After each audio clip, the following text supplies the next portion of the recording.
Asking the grace of Heavenly Mother, 好吧。 compassion of Maitreya Buddha, and virtue of Sister Simu, also Senior Master and Junior Master Lee, for giving me this opportunity to host this class.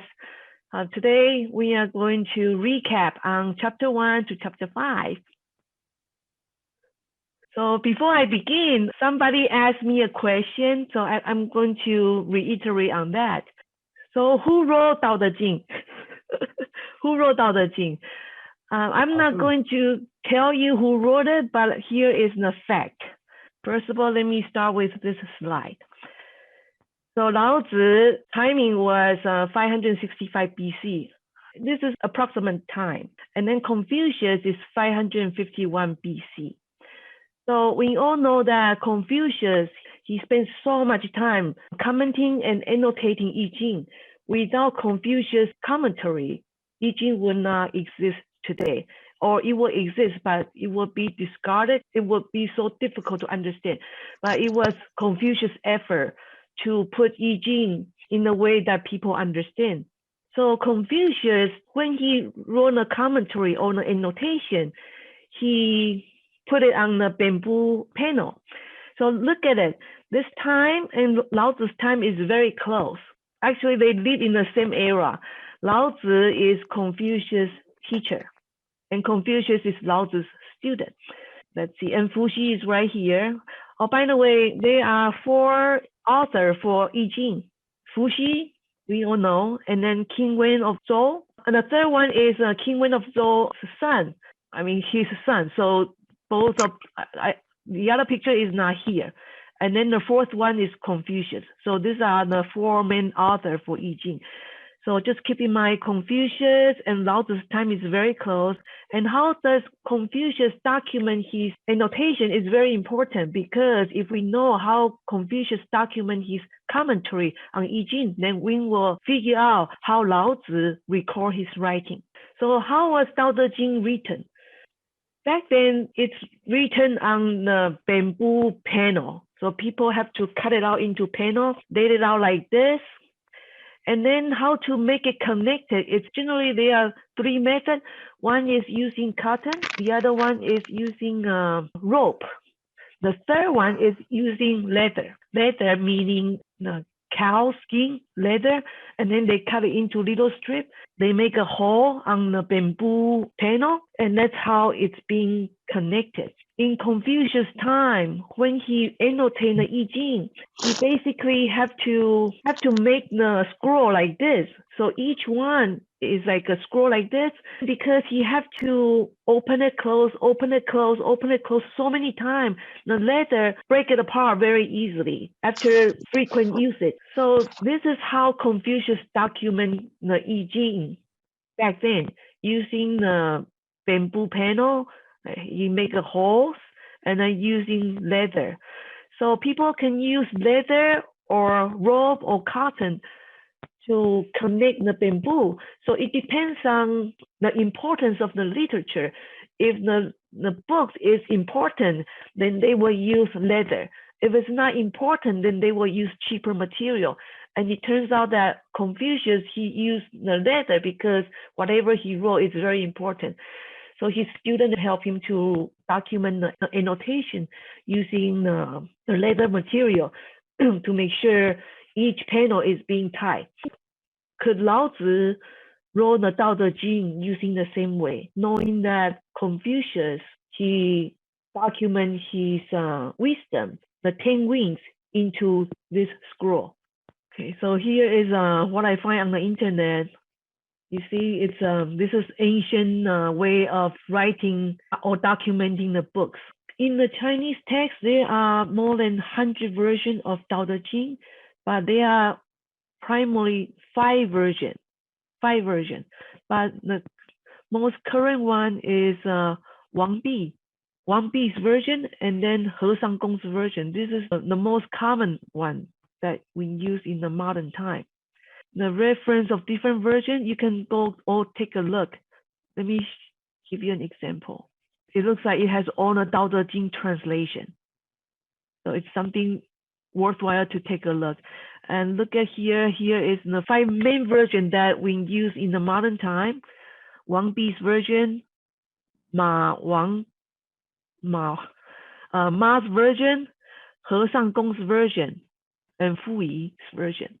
So again, it's Wang Bi's version, 和尚公's version, Ma Wang Dui was Ma Wang Dui, and then Guo Dian and Fu Yi's version. Each version vary a little bit. It's all around 5,000 words. However, I want to stress that the most popular one is these two, Wang Bi's version and He Shangong's version. So it was one day, Lao Tzu was riding his bull to the west. He wanted to get out of the country, but he was stopped by Yishi. So Yishi was considered like the Coast Guard.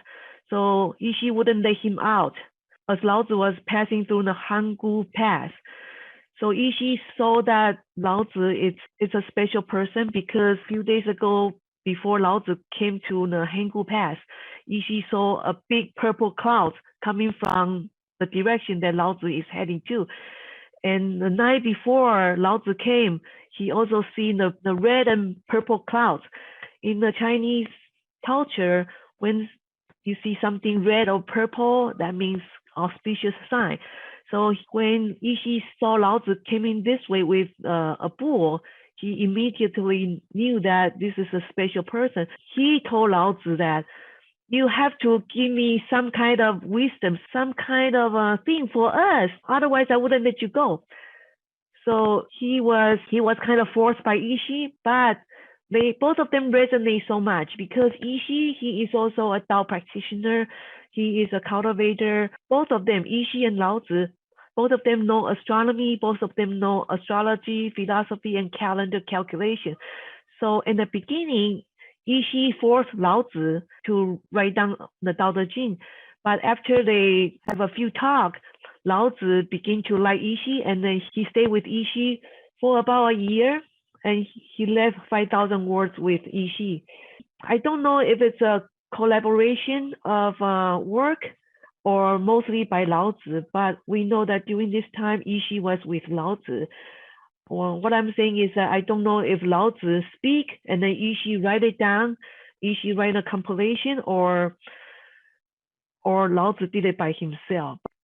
When Lao Tzu was writing the Tao Te Ching, Yishi was with him. So Tao Te Ching has total 81 chapters. When Lao Tzu was writing the Tao Te Ching, it was a whole bunch of text. There was no chapter. What I'm saying is it was not being divided. It was being divided by the people later. When he was writing the Tao Te Ching, it was not divided into chapters. 81 chapter. Within the 81 chapter within this book, it's separated into two books. Book one is chapter 1 to 37. It's called Book of Tao. Mostly it's focused on the essence of Tao. On book two, it's 44 chapters. It's Book of De. Mostly it's focusing on the manifestation of Tao, which is virtue. So that's what I want to share with you. I want to do a recap on chapter 1 to chapter 5. Let me start from chapter 5 because chapter 5 we just went over last week, so I thought it's easy to refresh your memory. So this is chapter 5. So chapter 5, a very important pronoun that we need to learn is the straw dog. The straw dog, before we use, it's treated very preciously with high respect as a holy symbol. But after use, we trash it like as if it doesn't worth anything. So in the modern time, we call it Christmas tree or the funeral wreath or all the decoration that we use in our special ceremony. So in this chapter, very important, Lao Tzu want to emphasize the cycle of the Yin and Yin. When we are on this part, we are in the human part. We are being nurtured, we are being pampered in this stage. And on this stage, it's when the harsh time comes, and this is the time that we need to grow mentally and physically. In our life, there's a beginning and there's an end, and then another life will come about. It's a cycle of life. So this is what the message is about. There is a cycle of life, and with the cycle of life, we can provide and support each other. And on the second message on this chapter, the saints are not human. They regard the common as straw Tao. Some of us experience betrayal, experience bitterness, experience hardship and struggles. So whether human or inhuman in our life, it's part of the growth we have to experience. It's again like the circle of life, the cycle of our emotion, the cycle of our spiritual growth. For the spiritual growth, we need a human part. And we also need the inhuman part, right? Yes or no? So between the human and inhuman part is like a battle. So the more that we go through, the more spiritual muscle that we will. Okay, so too many words frequently lead to exhaustion. It's better to focus on the center. So in our life, we experience so many positive things. Most of the time, it's the negative things. 90% of time, our life it does not go with the way that we want it. So sometimes it's just better to focus on the center. I want to emphasize on the word center. Lao Tzu say it's better to focus on Dao, but he does not want to mention about Dao because Dao is very difficult to grasp. So he used the word center. So center, think about it, it's a synonym of Dao. So here I have a picture. This is the center, but we have to go beyond the center. It's actually beyond the center. Beyond the center, meaning it's this dot, and it's beyond this dot. So it's this wuji, it's non-existence. So when the situation comes into our life, it's better to go back to our stage before the thought was right, before the environment was created. So we need to practice going back to the state of non-existence. So this is the summary of chapter 5. The message is about human and non-human. Try to understand what Lao Tzu is saying. Heaven and earth are human. He's trying to say heaven and earth are human. The saints are very human, superhuman, because the saints want us to build up our spiritual strength. And heaven and earth are human. Without inhuman, we will have nothing to eat because there's no crop. And then you and I will be millions of years old. And then there will be no sentient being coming about. So it's better to be this way. Heaven and earth are not human. Here is chapter 4. Chapter 4, the message is about Tao must be manifest. If it's not manifest, it's no use. Here, Lao Tzu using the word tong. Tong, this word, it's a special word Chinese use to make tea. I want to translate literally, and then I want to paraphrase another way. So literally, it's Tao must be poor to be utilized. Here I have an analogy, tea must be poured with hot water to be enjoyed. So if somebody give us a bag of tea, a dry tea, how would we know if the tea is good or not without pouring the water, the hot water? We have to pour the hot water. If we don't pour the hot water, we don't know how it tastes, right? To paraphrase this is, Tao must be manifest to be utilized. This sounds more, more American. So this word is very important. And I look at all the translation, they don't use pour or other way to literally translate this word. Here I have the image of the tea being poured with hot water. So I want to bring to your attention this word. On this chapter, I want to draw your attention to the word of ambiguity. Lao Tzu used the word of ambiguity 4 times. He said, may not overfeel. So deep and fathomless, it seems to be the origin of all things. It is profound and it seems to appear. I don't know whose child is this. So we all know that it should not overfeel, but Lao Tzu say may not overfeel. Tao is so deep and fathomless. It's the origin of all things. We all know, but he wants to use the word of ambiguity. I guess he does not want to be attacked. He does not want to fall into the current situation now, where, let me give you some quote, where Jesus, where on the Bible, Jesus say, I am the way, the truth, and the life. No man come unto the Father but by me, in John 14:6. And in the Quran, Allah is the only God and Lord of all. So Lao Tzu used the word of ambiguity to avoid a situation like this. There's so much religious supremacies, religious fight. That's why we have so much chaos. Not only we have political issues, on top of that, we also have religious chaos too. So I want to bring your attention to this, the word of ambiguity. And here it is profound. It seems to appear. We know Tao is everywhere, but Lao Tzu wants to use the word of ambiguity. I don't know whose child is this. Of course, we know Tao is nobody's child. Tao is the creator of all. Tao is equivalent to God or even before God. Whatever you think, you and I know Tao is nobody's child. But again, Lao Tzu he has a lot of wisdom. He's used the word of ambiguity to avoid confrontation. I don't know whose child is this. It exists before the deity of consolation. I want to go over on the deity of consolation. So Lao Tzu say Tao exists before the deity of constellation. What constellation is he talking about? It's all this star mansion in the sky. There's many constellations, but there are 5 deities in charge. The 5 deities are deity of black turtle, deity of the blue dragon, deity of white tiger, deity of red bird, and lastly is the deity of yellow dragon. So each one of them is in charge.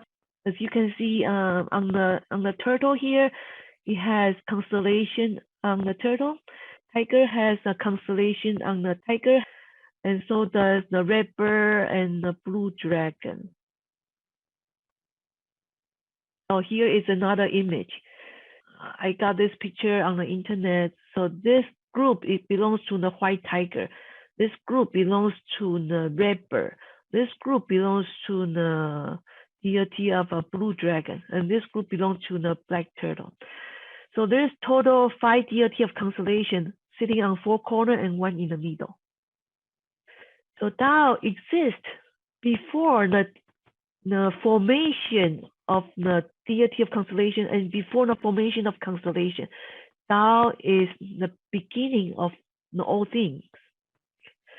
Another verse that I want to emphasize is harmonize with the light, embrace the dust. So on this verse, it emphasizes much on we as a human, we need to harmonize with the light. We are only a human. We live in this universe. Of course, we cannot live alone, but we as a human, we don't have much wisdom. So we need to harmonize with the light. Light meaning anybody who can provide us wisdom, or any being, any environment. So sometimes, especially during this time of coronavirus, we have to embrace the light, embrace the universe.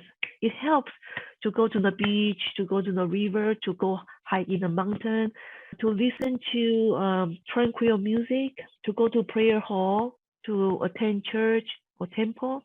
This also includes reading a scripture from Tao Te Ching, scripture from Kongzi's I Ching, or any other scripture. That will be harmonizing the light with us, the human body. And then embrace the dust, meaning we have to embrace with other people. In this picture, think about we are in this physical realm and we are going to thrive from the mud. Buddha and saint, they already blossom into the lotus flower, but we are still in the mud. And I'm still in the mud. You are still in the mud. We are all the same. We should just mingle with each other. We should mingle but not tangle, because we are in this time of chaotic. So it's very important to maintain our stillness, maintain our Tao, maintain our purity, so that eventually we can thrive and blossom into a lotus. Although right now we are still in the mud with other people. Keep in mind, all the lotus, all the Buddha, all the saint, they all grow from mud. That means one day you might become a lotus, that you might become a Buddha, and he might become a Buddha. We should not look down on anybody. We should treat everybody the same. We come from the same conscious. We come from the same oneness. And then look at other people with a wider perspective. Therefore, we will not have any judgment, differentiation, favoritism. So this chapter is about manifestation of Tao from self to other. First of all, Lao Tzu begins with Tao must be manifest to be utilized, may not be overfilled, and it seems to be the origin of all things. And this two verse is talking about cultivation. We need to blunt our sharp edges, guide all expression using Tao. We have the expression of our emotion, our 7 emotions, guide our expression with our pleasure, anger, sorrow, joy, love, hate, and desire. And then we need to guide our 6 desires too. The 6 desire of from our vision, desire from our hearing, desire of our taste, smell, physical sensation, and of course our thought. So this is a summary of chapter 4. Now we are going to do recap on chapter 3, governing the people. Earlier I mentioned that Tao Te Ching was a whole bunch of texts. It was not divided into chapters. It was the later scholar divide them into 81 chapters. And not only they divide them into 81 chapters, the scholars also give it a title. Sometimes you will see 1 title, sometimes you will see 2 titles. So on chapter 3, it has 2 titles. By the way, I don't know who gave the title, but this is the title in Chinese, and I translate that into English. Source of Poverty, Governing the People. After I look through this chapter 3, both titles make sense. If we use this title, Governing the People, it will make sense when you look at chapter 3. So when you look at chapter 3, it looks like it's how to govern the people, how to govern the society. It seems like Lao Tzu is trying to teach with that perspective. But when Lao Tzu talk about society, talk about governing, talk about people, please reflect onto ourselves. We have our own people that we need to govern. Our people, who are our people? Our people are our eyes, our ear, nose, tongue, body, and mind. 6 people that we need to control. We have 2 eyes. This is the same group of people, 2 ears, 1 nose, 1 tongue, and our body, our body have so much desire, so much sense, and our thoughts, our mind. So this is our government. We all have our government that we need to maintain, need to control. So here on this chapter, although it talks about governing the people, try to reflect onto us. We have our own physical people in our body that we have to govern. The middle part, thus, a sense treatment. When Lao Tzu talk about a sense treatment, here is the Chinese word. This means a sense, or it can be plural. I make it singular. So Lao Tzu is talking about sense, but I want you to reflect onto you and me too, on ourselves. When Lao Tzu is referring to sense, is talking about the person who is reading the book. Who would read Tao Te Ching? It has to be somebody who wants to learn Tao. Has to be somebody who is inspired by Tao, wants to learn. And the person who is looking at this book is on the pathway to be a saint. So it's referred to you and me. So think about we are in Buddha camp or angel camp. In our future life, we all want to elevate our spiritual being to a higher realm. we are different than other people. I mean, I consider myself as a Dao missionary, or some of you might consider yourself as a Dao ambassador, or a Dao fellow, or Dao cultivator, or humble Dao student. So why are we in Dao? It's because we want to be inspired by Dao and we want to learn from Lao Tzu. This is a training ground. So when Lao Tzu say a saint treatment is talking about what is my treatment. So the saint's treatment can be paraphrased as what is Joanna's treatment to empty my mind and fill my stomach. So it's talking about myself. Here is a verse that I want to emphasize: empty their mind. In other words, it's how to empty our minds. Here I have a picture of body, mind, and spirit. In the Western spiritual study group, they always use this, or they say mind, body, and soul. It's the same. The spirit is a synonym of Tao. So the spirit, it's pure. It's original pure consciousness that does not have desire. It does not discriminate, does not have any judgment, does not play favoritism. It's pure. It's wuji. It has no form and shape.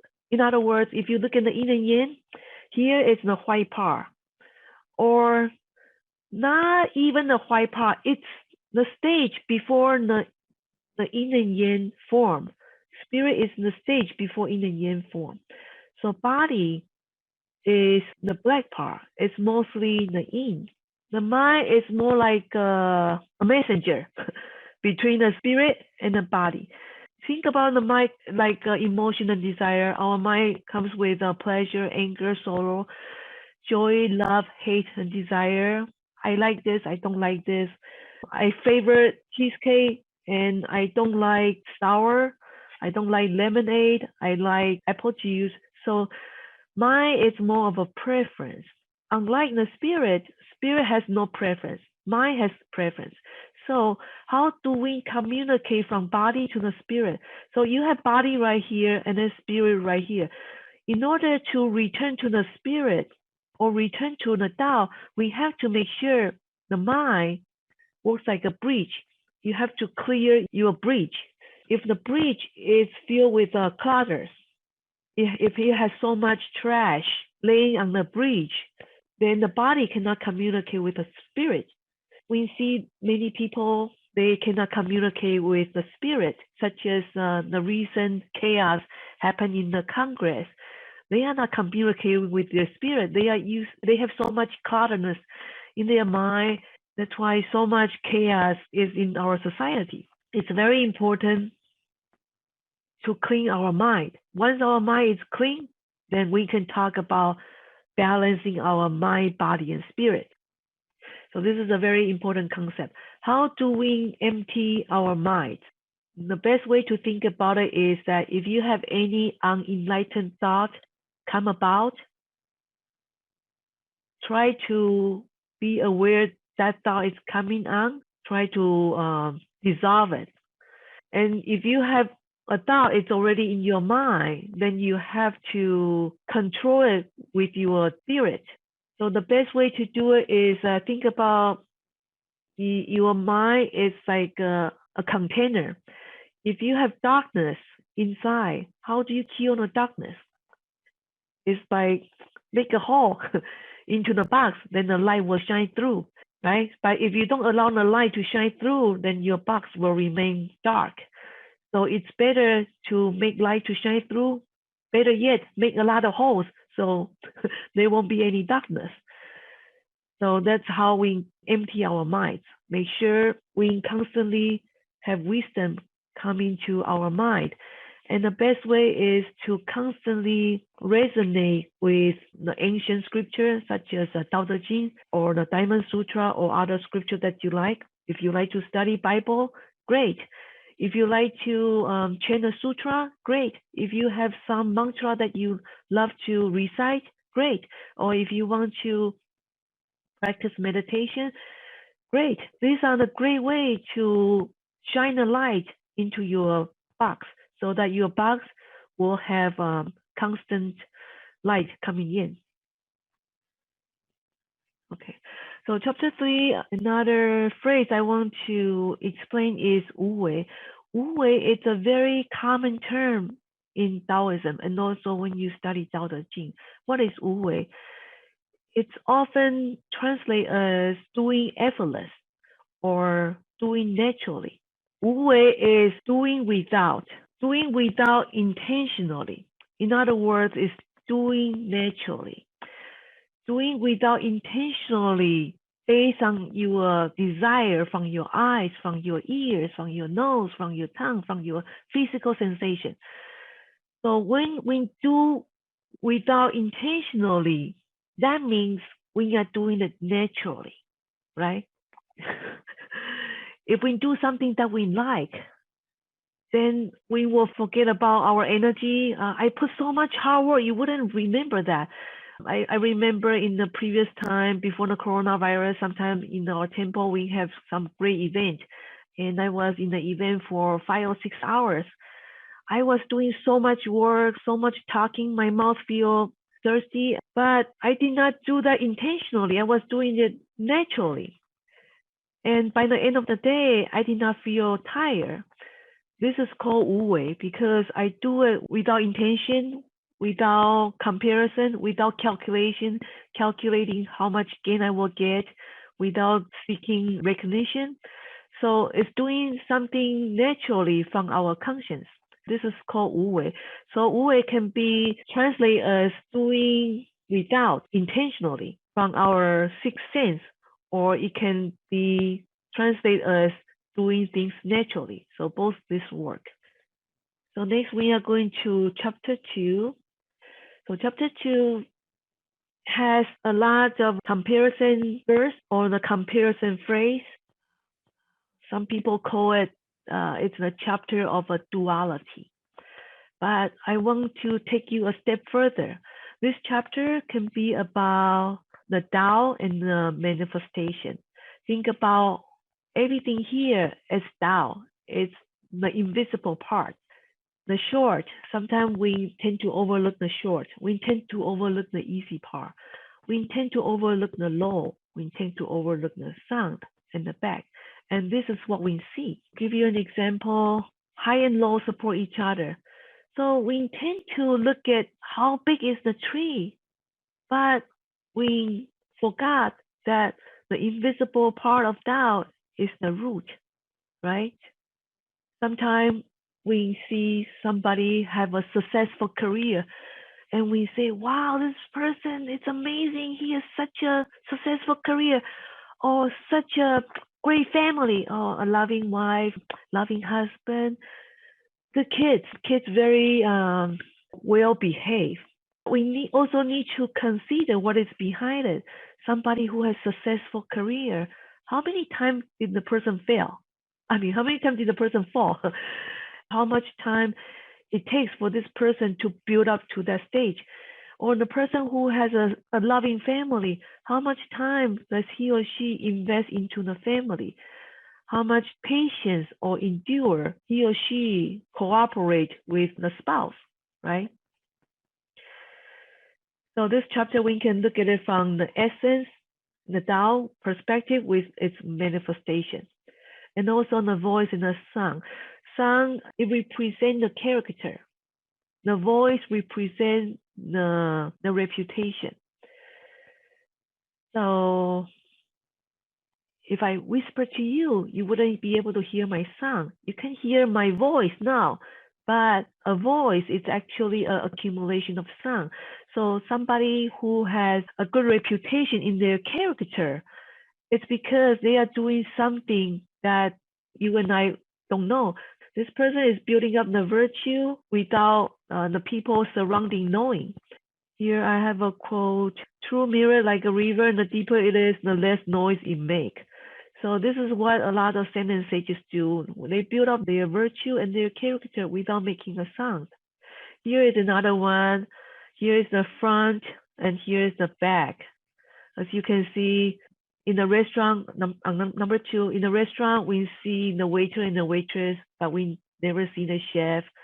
In the temple or in the church, we most likely to see the pastor or the senior, but we rarely see the people who is working behind, supporting the program. And now I'm speaking, you see me.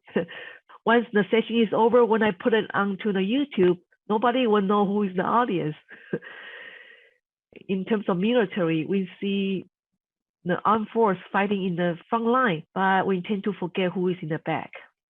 So the most important message on chapter 2 is the first 6 verses with the later 6 verses, and they actually echo with each other. They echo with each other. And the way to tie them is through the Tao and the manifestation. If we practice with this, with Lao Tzu's suggestion, then we will get a result. With that result, then we can manifest ourselves. So the first 6 verse and the later 6 verse, they don't come in a coincidence. They actually echo with each other. Here is the summary, manifestation, and then here is the Tao. So this is the visible part, this is the invisible part. And when you move down to the later 6 verse, this is the visible part and this is the invisible part. It's very interesting that when you look at Lao Tzu's poem or chapter, he's very structured. I like to look at what he's thinking and then analyze his poem in a way of break it down into different sections and see how does his thought flow and tie it back to the whole chapter. So in the end, Lao Tzu wants us to focus on the Tao. This is the one that I outlined it with blue. This is what we need to focus on. So that's the summary of chapter 2. Chapter 1, this is chapter 1. So chapter 1, it's an introduction chapter. It has 3 perspectives, the universe perspective. And what I say universe is, it includes everything. Of course, we know Tao cannot be spoken, it's not an internal Tao. It covers the whole thing, covers from the beginning of the creation to the end. And then Lao Tzu wants us to further understand because this one is too difficult to understand.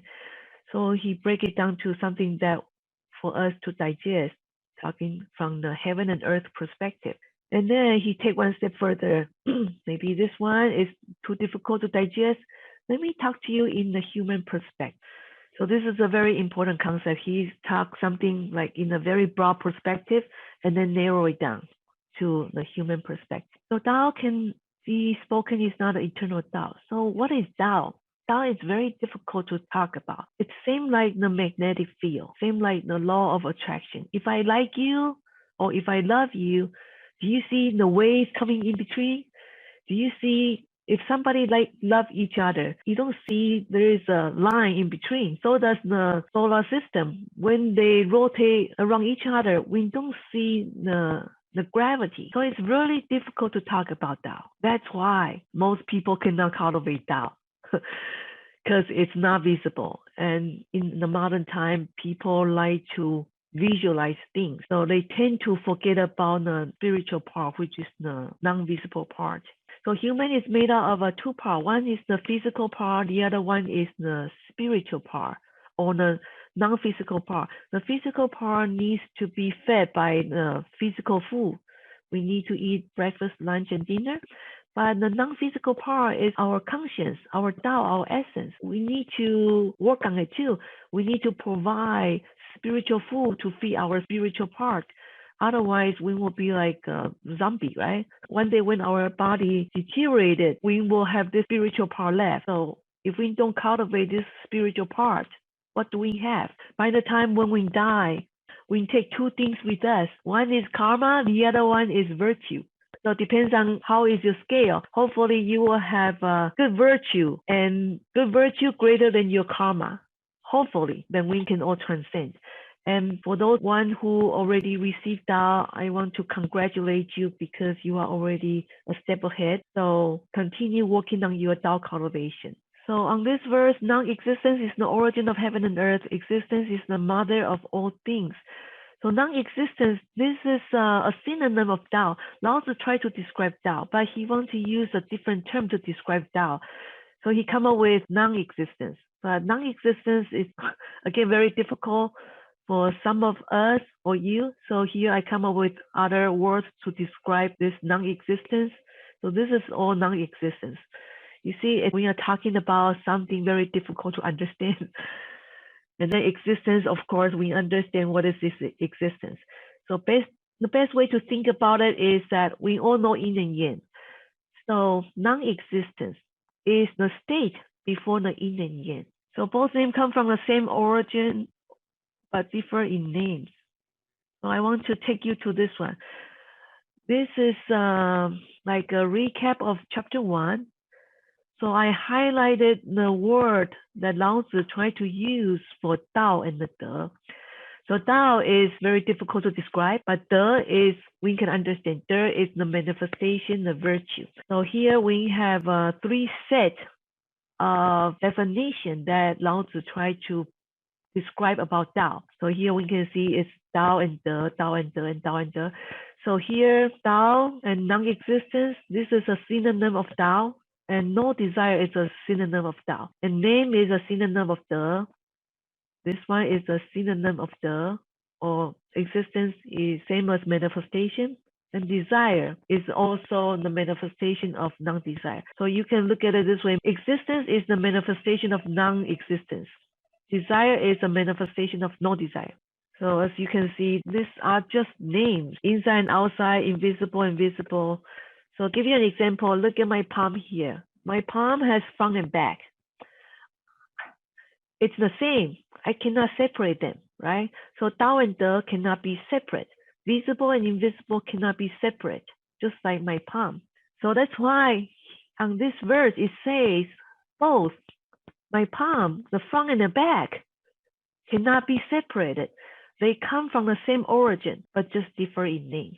Here I have a cup. So the cup, the manifestation is the ceramic, but the function is the emptiness. Can I separate these two? I cannot, because if I separate, it's not a cup.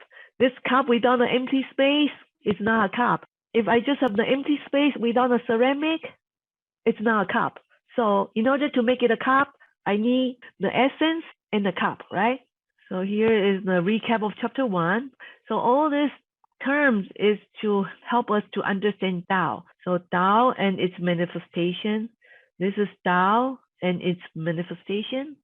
And this is Tao and its manifestation. Throughout the chapter, you will see that Lao Tzu used different analogy or using different metaphors to talk about Tao. I think in chapter 5, Lao Tzu used the bellow, right? In bellow to talk about Tao. And then in chapter 6, he's going to use the spirit of valley to talk about Tao. Yeah, he will use many different examples to talk about Tao to help us to understand. In the end, I want to stress to you that Tao Te Ching has 81 chapters. They can be studied independently, and each chapter, it has a great message for us. And I want to say that it looks like 81 chapter looks like a lot, but you don't really have to study 81 chapter. You can just pick out the one that you like, the one that really resonates with you, and then practice on that chapter. Practice on that chapter, because say if you can practice on chapter 5, say chapter 5, for example, this is a great chapter. If we can do that, if any one of us can practice this, you and I will be a saint. And then this is chapter 4. If you and I can just focus on our life in chapter 4, we will be a saint and sages, right? Just chapter 4 alone. And chapter 3, see, chapter 3 has some great verse. Do not admire the appearance of soul. Joanna will not compete. Do not praise the valuable soul. Joanna will not steal. Here, how do I empty my mind? How do I fill my bellies? So all these are great wisdom that I can practice in my whole life. And then chapter 2, focusing on the Tao, focusing on the non-existence, the easy part. Being humble is being noble. This is the very important message that chapter 2 tries to teach us. Staying low, staying humble, staying in the back. When we accomplish something, stay in the back. Do not ask for possession. Do not ask for the name. Do not ask for reputation without dwell on success. So you see what I'm saying? If we can just stay focused on chapter 2 or chapter 3 or chapter 4 or chapter 5, then we can be ascended sages, right? If 81 chapter seems so big, so hard to digest, just focus on one chapter. And if you think any one chapter is so hard to digest, then you can just focus in one line. So Tao Te Ching has a lot of great wisdom, and we are very flexible in pick and choose which chapter we want to resonate with. If we can memorize the verse, that would be great, because if we memorize, it's like constantly shining the light into our mind, and we are not too far from Buddhahood. So that's my recap from chapter 1 to chapter 5. In my next session will be on chapter 6, the spirit of valley. If mistakes were made or said during today's sharing, I ask for forgiveness from the Heavenly Mother, Buddha Maitreya, Jigong Buddha, Sijun Simu, and Senior Master and Junior Master Li. Thank you so much.